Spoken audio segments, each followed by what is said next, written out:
અખંડ ભારતના શિલ્પી સરદાર પટેલની 150મી જન્મજયંતિ આનંદ કરમસદ યાત્રાનું સ્ટેચ્યુ ઓફ યુનિટી ખાતે ભવ્ય સ્વાગત નીકળશે। સરદાર એટ 150 યુનિટી માર્ચના ભાગરૂપે વડોદરાની નવી કલેક્ટર કચેરી ખાતે જિલ્લા કલેક્ટરની અધ્યક્ષતામાં બેઠક યોજાઈ। સ્ટેચ્યુ ઓફ યુનિટી એકતાનગર અખંડ ભારતના શિલ્પી અને લોહ પુરુષ સરદાર વલ્લભભાઈ પટેલની 150મી જન્મજયંતિ નિમિત્તે તારીખ 26મી નવેમ્બરથી 6મી ડિસેમ્બર દરમિયાન રાષ્ટ્રીય સ્તરની પદયાત્રાનું આયોજન કરવામાં આવ્યું હતું। રાષ્ટ્રીય ઉજવણીના ભાગરૂપે આનંદ કરમસદથી યાત્રાનું ગુજરાતની શાન સમા સ્ટેચ્યુ ઓફ યુનિટી ખાતે ભવ્ય અને ભાવવાહી સ્વાગત થનાર છે। તે સંદર્ભમાં વડોદરા જિલ્લા કલેક્ટર કચેરી ખાતે જિલ્લા કલેક્ટર અનિલ દામેલિયાની અધ્યક્ષતામાં બેઠક યોજાઈ। બેઠકમાં વડોદરાના મેયર પિંકીબેન સોની, શહેર ભાજપ પ્રમુખ ડોક્ટર જયપ્રકાશ સોની, જિલ્લા ભાજપ પ્રમુખ રસિક પ્રજાપતિ, શહેર પોલીસ કમિશનર નરસિંહ કોમર, ધારાસભ્ય યોગેશ પટેલ, અક્ષય પટેલ, ભારતીય જનતા પાર્ટીની પ્રદેશમાંથી આવેલી ટીમ, વિવિધ સમિતિઓની રચના કરવામાં આવી હતી અને દેશના વડાપ્રધાન નરેન્દ્ર મોદીજીના માર્ગદર્શનથી સમગ્ર દેશમાં સરદાર વલ્લભભાઈ પટેલની 150મી જન્મજયંતિ મહોત્સવની ઉજવણી થઈ રહી છે। તો સાથે સાથે એક રાષ્ટ્રીય પદયાત્રાનું આયોજન કરવામાં આવ્યું છે, જે કરમસદથી લઈને કેવડિયા જનાર છે। વડોદરા શહેર અને જિલ્લો આમાંથી જ્યારે 150 જેટલા પદયાત્રીઓ જે રાષ્ટ્રીય પદયાત્રામાં શરૂઆતથી પદયાત્રી તરીકે આવી રહ્યા છે, ત્યારે અલગ અલગ વિસ્તારમાં અલગ અલગ પોઈન્ટ ઉપર તેમના સ્વાગત, સન્માન અને વિવિધ સાંસ્કૃતિક કાર્યક્રમોનું આયોજન કરવામાં આવશે। ત્યારે તેમની ઉપસ્થિતિમાં પણ એક ભવ્યથી ભવ્ય સાંસ્કૃતિક કાર્યક્રમનું આયોજન થનાર છે। સમગ્ર વડોદરા શહેર જિલ્લામાં લોકોને સરદાર પટેલના જીવનની ઝાંકી મળે, સાથે સમગ્ર શહેર અને જિલ્લાના નાગરિકો પણ એમાં જોડાઈ શકે તે માટેના અનેકવિધ કાર્યક્રમોનું આયોજન કરવામાં આવ્યું। આજે જે બેઠકનું આયોજન કરવામાં આવ્યું છે, ભારત રત્ન સરદાર પટેલ સાહેબના જે 150મી જન્મજયંતિના સેલિબ્રેશન નિમિત્તે જે યુનિટી માર્ચ કરમસદથી એકતાનગર સુધી જનાર છે, આના જે વડોદરા શહેરમાં જ્યારે પ્રસારિત થાય તે દરમિયાન જે વિસ્તૃત કાર્યક્રમ અંગેનું ચર્ચા આજના કાર્યક્રમમાં બેઠકમાં થયું છે। શહેર પોલીસ તરફથી આ 2 દિવસના આ કાર્યક્રમ દરમિયાન જ્યારે વડોદરા શહેરમાંથી આ યાત્રા પ્રસારિત થાય છે, ત્યારે આપણે ટ્રાફિક ફેસિલિટેશન, સુરક્ષા અંગેની કાર્યવાહી અને સાથે સાથે સમગ્ર કાર્યક્રમમાં પોલીસ વિભાગ તરફથી રાષ્ટ્રીય પર્વ તરીકે આના પાર્ટિસિપેટ પણ કરવા માટે પોલીસ અને અન્ય ઓક્સિલરી ફોર્સીસના ટીમો પણ તૈનાત કરીને આના એક્ટિવ પાર્ટિસિપેશન અંગે પણ પ્લાનિંગ કરીને ઇમ્પ્લિમેન્ટ કરીશું। Thank you. કયા પ્રકારનું જે આપણે વ્યવસ્થા કયા સંદર્ભમાં યોજાઈ?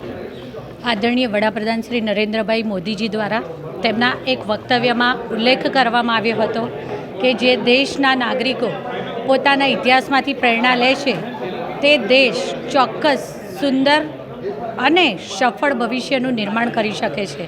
ત્યારે આદરણીય વડાપ્રધાન શ્રી નરેન્દ્રભાઈ મોદીજીના માર્ગદર્શનથી સમગ્ર દેશમાં આજે શ્રી સરદાર વલ્લભભાઈ પટેલજીની 150મી જન્મજયંતિ મહોત્સવની ઉજવણી થઈ રહી છે। તો સાથે સાથે એક રાષ્ટ્રીય પદયાત્રાનું આયોજન કરવામાં આવ્યું છે, જે કરમસદથી લઈ અને કેવડિયા જનાર છે। ત્યારે વડોદરા શહેર અને જિલ્લો આમાંથી જ્યારે 150 જેટલા પદયાત્રીઓ જે આ રાષ્ટ્રીય પદયાત્રામાં શરૂઆતથી પદયાત્રી તરીકે આવી રહ્યા છે, ત્યારે અલગ અલગ વિસ્તારમાં અલગ અલગ પોઈન્ટ ઉપર એમના સ્વાગત, સન્માન અને વિવિધ સાંસ્કૃતિક અને એવા આયોજનોના સંદર્ભમાં બેઠક હતી। તો સાથે સાથે union home minister Shri Amitbhai Shahaji આવી શકે તેવી શક્યતા પણ છે, તેવા મેસેજ પણ આવ્યા છે। ત્યારે એમની ઉપસ્થિતિમાં પણ એક ભવ્યાતિ ભવ્ય સાંસ્કૃતિક કાર્યક્રમનું આયોજન થનાર છે। અનેકવિધ આયોજનો થશે, વિવિધ સ્પર્ધાઓના આયોજનો કરવામાં આવ્યા છે। તો અલગ અલગ શેરી નાટકો અને વિવિધ આયોજનો થકી સમગ્ર વડોદરા શહેર જિલ્લામાં લોકોને શ્રી સરદાર સાહેબના જીવનની ઝાંખી મળે, સાથે સમગ્ર શહેર અને જિલ્લાના નાગરિકો પણ એમાં જોડાઈ શકે તે માટેના અનેકવિધ આયોજનો કરવામાં આવ્યા છે। તે સંદર્ભની આજરોજ કલેક્ટર કચેરી ખાતે બેઠક કરવામાં આવી હતી, જેમાં કલેક્ટર શ્રી અનિલભાઈ દામેલિયાજી, પોલીસ કમિશનર શ્રી, સાથે શહેર અને જિલ્લાના ભારતીય જનતા પાર્ટીના પ્રમુખશ્રી, પ્રદેશમાંથી આવેલી ભારતીય જનતા પાર્ટીની પ્રદેશમાંથી આવેલી ટીમ, વિવિધ સમિતિઓની રચના કરવામાં આવી છે। આ સમિતિઓ પછી તે રૂટ હોય કે પછી બીજા કોઈ પણ અન્ય આયોજનો હોય, દરેક માટે અલગ અલગ સમિતિઓની રચના કરવામાં આવી છે, જે થકી સમગ્ર કાર્યક્રમનું આયોજન સુચારું અને સુંદર સંચાલન કરી શકાય તે માટે આ મિટિંગ આજરોજ કરવામાં આવી હતી. આભાર. આજે જે બેઠકની યોજવામાં આવ્યું છે શું છે ખાસ તો સરદાર સાહેબની જે રેલી છે આણંદથી, એના માટેના જે સજેશનો હતા એ અમે સજેશનો આપેલા છે.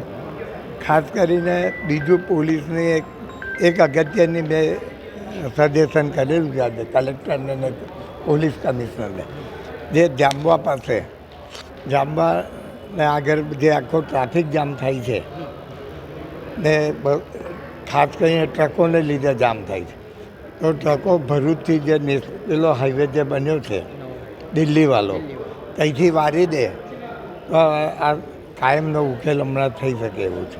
ને ત્યાં સુધીને રોડ બી રિપેર થઈ જાય બધા અને વ્યવસ્થિત પ્લાનિંગ થાય તો મને લાગે છે કે આ ટ્રાફિક જામની જે એ છે થાય છે કાયમ. આજે ઘણી જગ્યાએ ટ્રાફિક જામ થયો છે, તો આ કામ પતે એવું છે.